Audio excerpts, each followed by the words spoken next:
the mandate and authority to audit accounts on the expenses or expenditures of government is only the COA.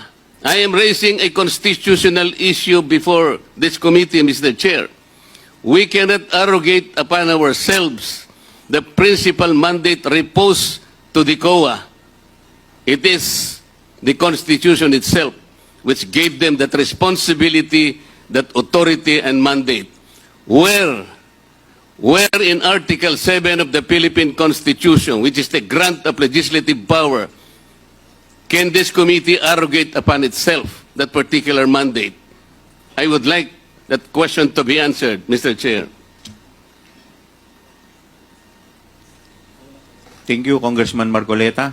The Chair would like to recognize the Honorable Congressman Paduano. Thank you, Mr. Chairman. Mr. Chairman, just to clear it out with regards to the jurisprudence that's cited by the Honorable Marcoleta with regards to Ong versus Senate, that is true. No, that the resolution of the Supreme Court favors Lincoln Ong, but that is a question of due process because Lincoln Ong was cited in contempt.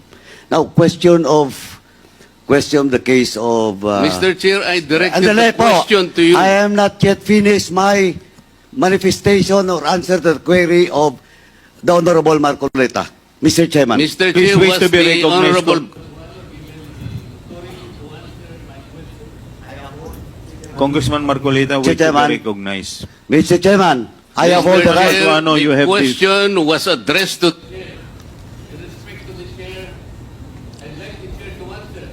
This is a constitutional issue. Congressman Marcoleta, let me first recognize Congressman Paduano. Before you answer, before you recognize him, Congressman Marcoleta, you are out of order. I deserve, Mr. Chair, an answer.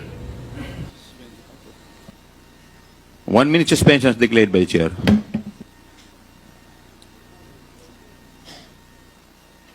Bakit sa'yo?